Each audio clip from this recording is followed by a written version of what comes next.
What's up, guys? Dom here with Restricted America. We have some pretty good news out of Firearms Policy Coalition, and this came out, I think, came out 1 or 2 days ago now. But basically, the Firearms Policy Coalition is involved in a lawsuit with a bunch of other organizations, and it was formerly known as Bianchi versus Frosh, I guess, and now it's known as Snope v. Brown. And essentially, they're challenging Maryland's assault weapons ban. They just recently got a unfavorable ruling by the Fourth Circuit of Appeals, so they are now trying to get the Supreme Court to review their case. It would be certiorari. But I have an article from FPC. I want to read that real quick, so you guys can know what's going on. So FPC asked Supreme Court to take up assault weapons ban lawsuit. Washington, August 21st, 2024. Firearms Policy Coalition (FPC) has filed a petition with the United States Supreme Court in Snope v. Brown, formerly Bianchi versus Frosh. It's a lawsuit challenging Maryland's ban on so-called assault weapons, requesting review of the Fourth Circuit's highly flawed en banc full court decision. The petition can be viewed at awbcase.com. As promised, we have petitioned the Supreme Court to review the Fourth Circuit's terrible decision without delay. As a petition from a final judgment with the best Second Amendment litigators in the world at the helm, this case is an ideal vehicle for the Supreme Court to resolve exceptionally important issues. Through this case, the court can and should make explicit how lower courts should address unconstitutional bans on so-called assault weapons and similar laws, explained FPC President Brandon Combs. For years, lower courts have contorted the Supreme Court's precedents and wrongly held that the Second Amendment does not protect semi-automatic firearms.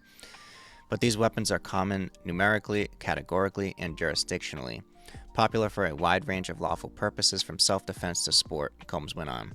There's no legitimate basis for the Fourth Circuit to have concluded that the most likely owned semi-automatic rifles in the United States are not arms protected by the Second Amendment. The court must provide more guidance on which weapons the Second Amendment covers, and they should do so in this case. This immoral and abusive gun control regime must end here. Under Bruin and Howard, this case should have been very straightforward indeed. The dissent's resolution of the case could be summarized in 2 sentences. Petitioners seek to own weapons that are indisputably arms within the plain text of the Second Amendment. Second Amendment advocates argued in the petition, but Maryland's ban cannot pass constitutional muster as it prohibits the possession of arms commonly possessed by law-abiding citizens for lawful purposes. The popularity of the AR-15 is among the most well-evidenced and frequently discussed facts about firearms in the country. There are, by almost all estimates, considerably more modern semi-automatic rifles like the AR-15 in the United States than there are Ford F-150s. America's most popular automobile, and that is in spite of the laws, like Maryland's here, that prohibit tens of millions of Americans from some of our most populous states from acquiring them, the petition explained. The Snope case is part of FPC's high-impact strategic litigation program, FPC Law, aimed at eliminating immoral laws and creating a world of maximal liberty. FPC is joined in the litigation by FPC members as well as the Second Amendment Foundation and the Citizens Committee for the Right to Keep and Bear Arms. It goes on to talk more about, their disclaimer. But this is on Firearms Policy Coalition website. Essentially what they're saying, and I have a little quick summary. Basically, they filed certiorari, and they want the Supreme Court to review their case, and they're arguing that the Fourth Circuit's decision misinterprets the Second Amendment, which should protect semi-automatic firearms, including assault weapons, and they basically are seeking clarification from the Supreme Court on what constitutes protected arms, emphasizing the widespread ownership of rifles like the AR-15. If you don't know, you've probably heard the term many times, but cert or certiorari, it just means that the Supreme Court agrees to review a case.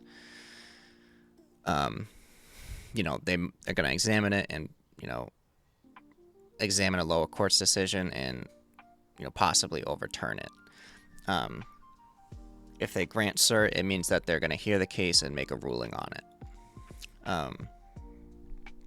the good news about this case, so if it's seen by the Supreme Court, if it's ruled favorably, which a lot of signs are pointing to it being ruled favorably for FPC and the Second Amendment Foundation, that this could end all assault weapons bans across the country, at least in legal terms.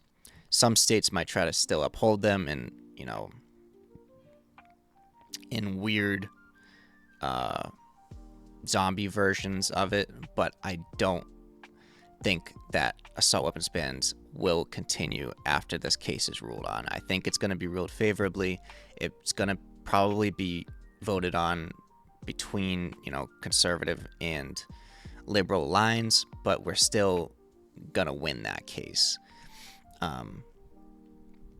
So if they win, it will set the legal standard for all states to follow, and if the state doesn't follow it with real changing their laws, those laws are not enforceable anymore. Just like the law that we're dealing with in Massachusetts right now, Chapter 135 of the Acts of 2024, that won't be enforceable.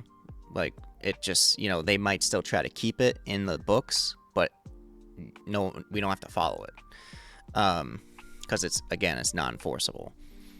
So that's it, guys. Thanks for listening to me. Obviously, I am not a lawyer, and none of this is legal advice, but I do appreciate everyone that listens. If you enjoy these types of videos, make sure to give it a like, leave a comment, and if you're not subscribed, make sure to do that now. Other than that, stay informed and stay unrestricted.